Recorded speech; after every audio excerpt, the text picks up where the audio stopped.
And last speaker, he's a teacher. He is from St. Michael's Institution. He is also an old boy who has served the school as a GKMP of languages for 13 years. May I introduce to you Mr. Peter Khiew. Okay, the brother has spoken. The people from the board has also spoken. The principal, the PIBG, and now will be our turn, the teachers. Yeah. Thank you. Good morning, brothers and fellow delegates. So I straight to the point. So for us, teaching is more than imparting knowledge to the next generation. Teachers have expectations placed on them by many quarters. The government, the ministry, the education department, the PPD, like for Ipoh we have Tinta Utara, Tinta Selatan and all those districts, the administrators, parents, the society, our colleagues, as well as students. So in the context of Lasallian schools, expectation come from the brothers, the alumni and the board of governors. So teachers like us are required to adjust, to assess and to strategize the class in order to meet the needs of individual students, and all of them work at different skill levels and hail from different backgrounds, and trying to juggle the expectations on them placed on us and still teach effectively can be stressful.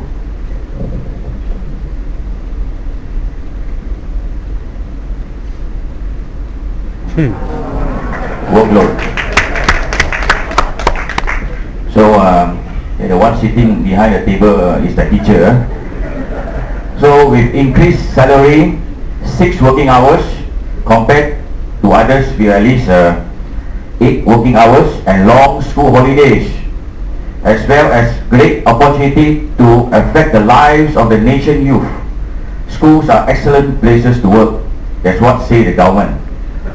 However, teachers complain that they lack professional respect from others, get bogged down by routine, have inadequate time for contact with other adults, and they face frustration when idealistic goals collide with student apathy, with a lack of emotion and also lack of interest in the student, and also parent hostility. At present, Malaysian teachers are not limited to only teaching, but they also have to prepare lesson plans, examination question, and I was told that Malek is one place for them to come for a break, but I say no, because many teachers come to Penang with bundles of examination question paper that they have to mark when they are free.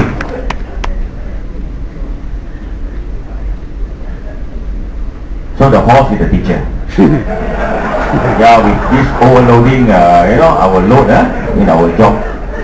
So not only examination question, take note of student attendance for the class teacher, fill in the discipline book and assess student homework. In addition, just the information for the brothers, the PIBG, the board, as well as the brothers. Okay, I'm speaking on behalf of the teachers. So in addition, the teachers are also involved in students' extracurricular activities. Now we have Sabtu Sukan, Sabtu Murid, Sabtu Sukan. Then activities as the club and society, and prepare the sport day. So the loads are getting heavier. Nowadays, teachers are required to key in examination marks online, and later still need to fill out the marks and score percentage in the record book. Teachers also fill in countless and repetitious details for SAPS.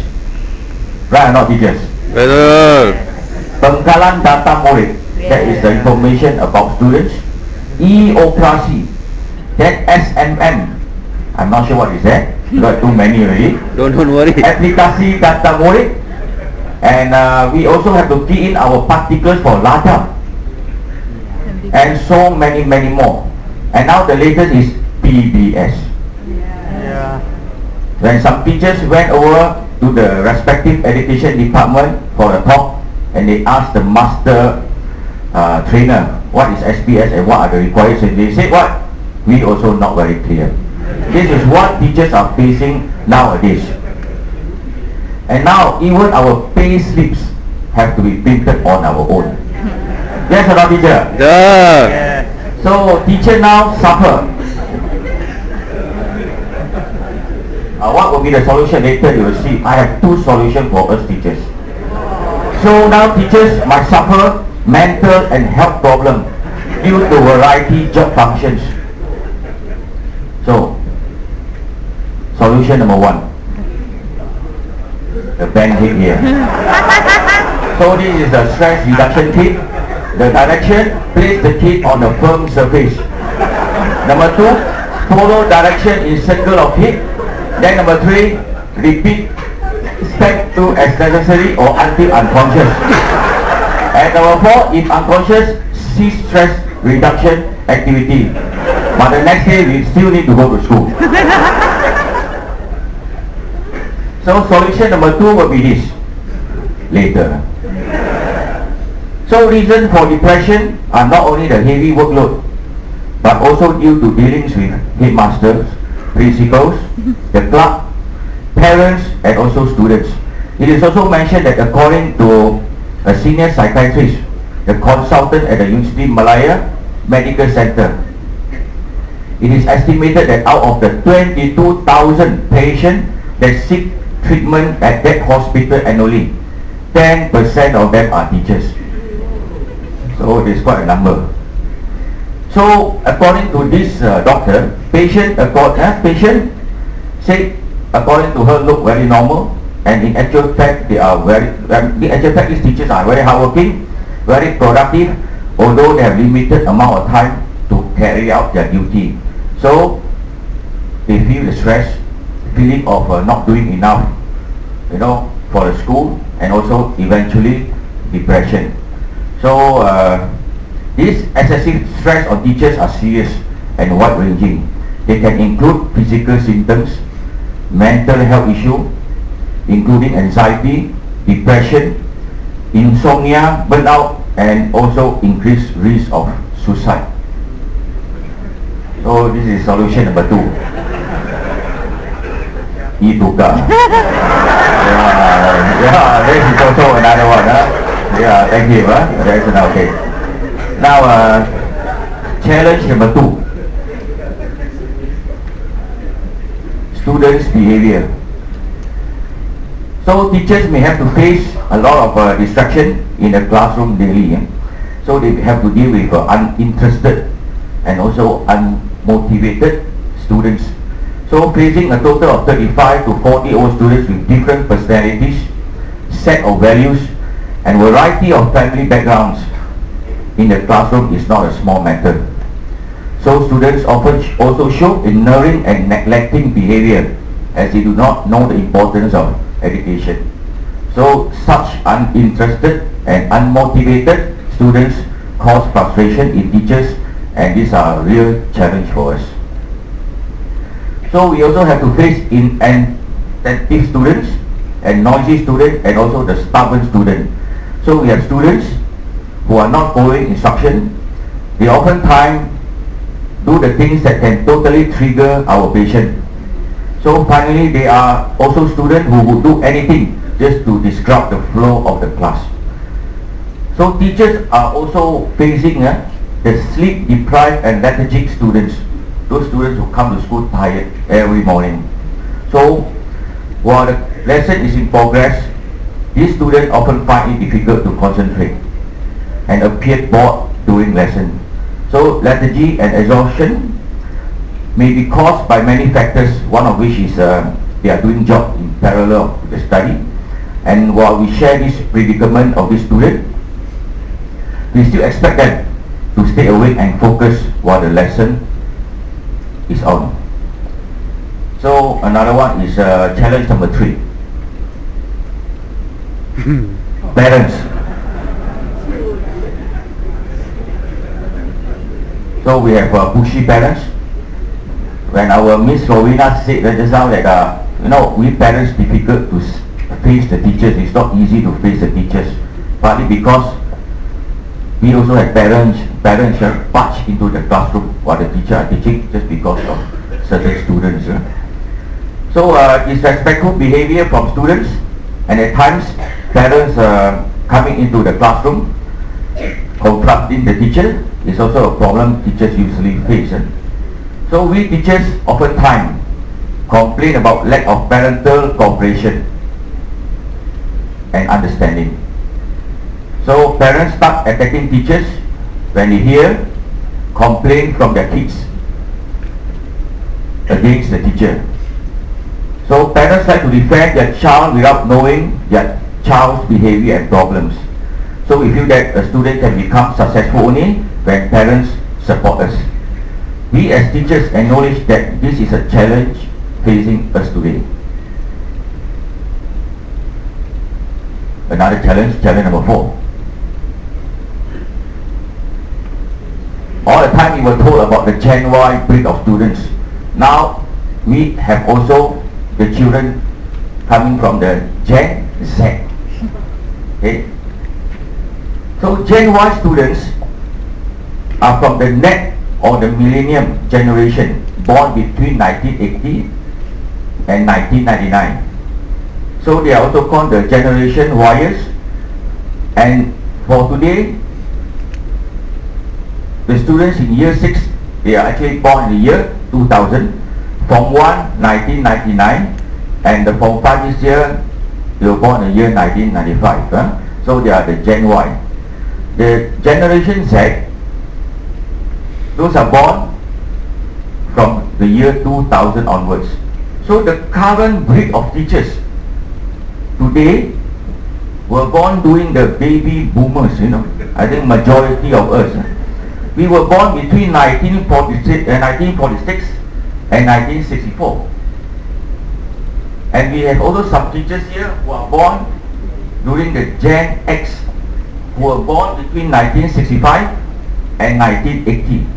So we have difficulty facing students in the school today. So for baby boomers, those in service are at least 48 of age. I was born during the baby boomer, and many of you are here also, baby boomer. So from that category of age, many have retired, while the rest are waiting to retire. Okay?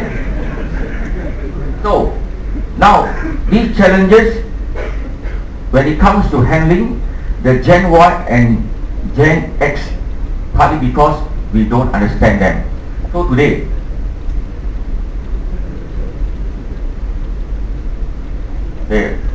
it's quite easy to identify the Gen Y and the Z.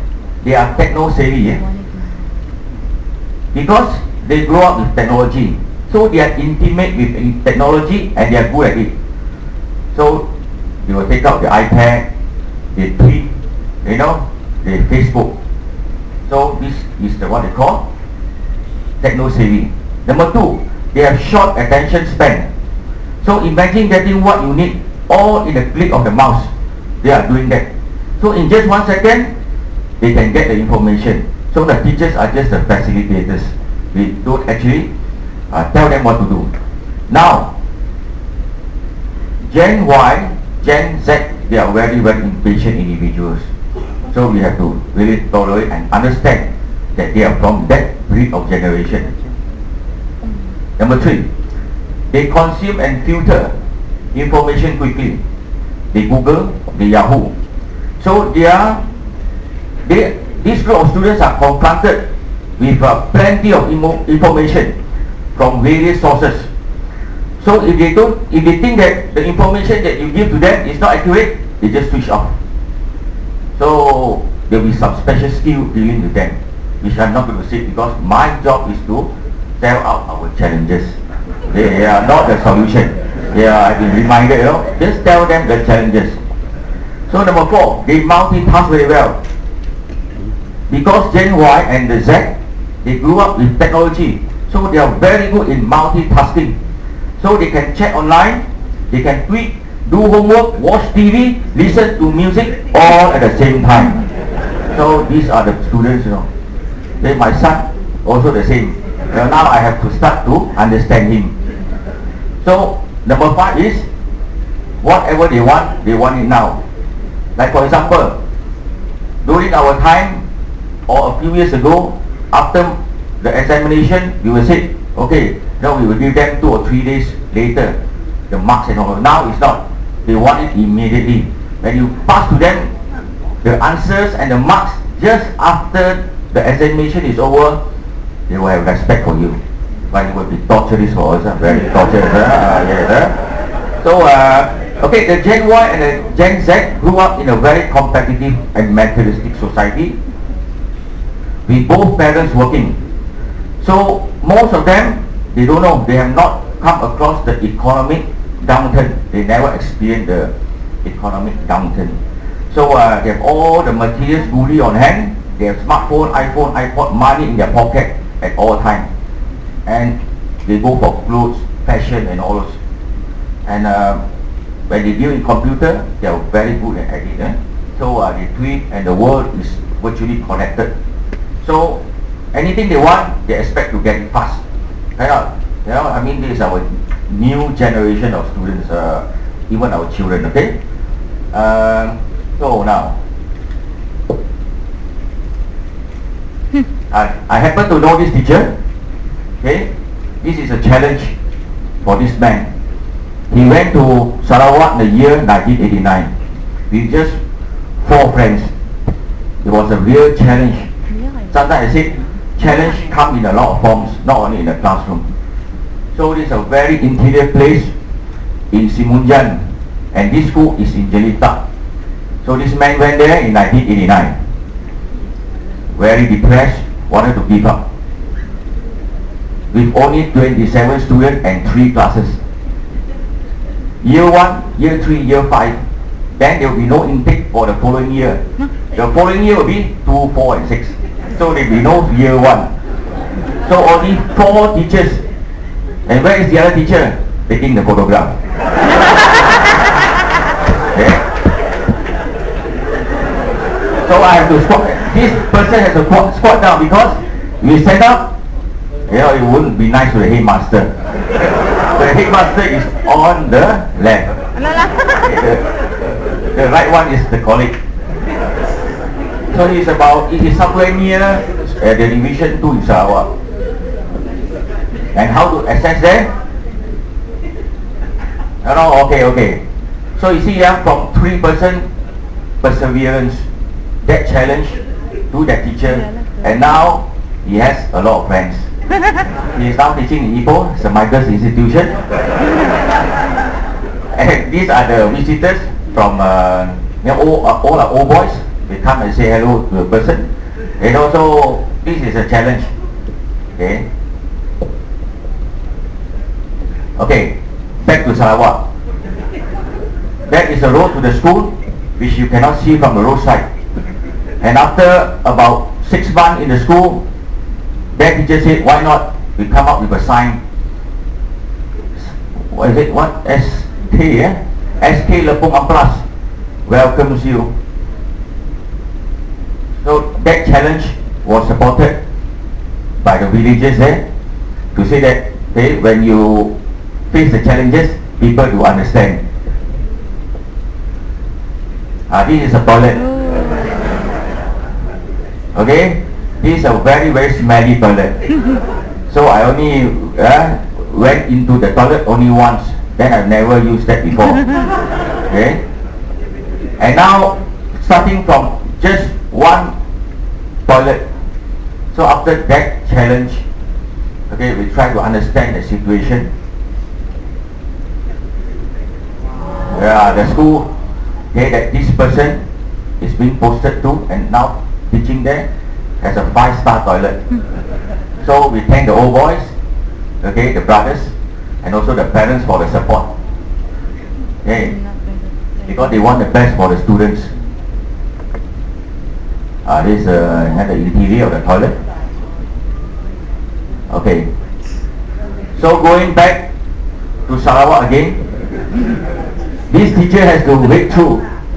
Okay, that time it was flooding. So not only that, we have still go to work with the students. This is the one, it happens very, very frequently. So, but it is a joy, okay, it is a joy. So every challenge that we face, you come to a day whereby we are going to taste our fruit of our labor. Now it's no longer, it's no longer walking to school again, okay. Not I go, okay. Okay. Despite of all our challenges here in the school, workload and all those, there are certain colorful things in our places of work that can bring out the joy. Like for example, when they found tortoises, sick cats, sick birds and all those, there will be certain teachers, they will show that particular things too, whatever they found. So that will keep our life going.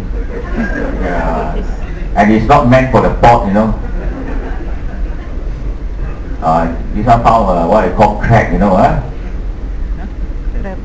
this is the best of all. Say it's time to go home, and this boy, that boy on the right, finally felt something heavy inside the bag. He said, "Oh, how come my bag suddenly got so heavy?" So upon checking, someone actually put one brick, into the bag.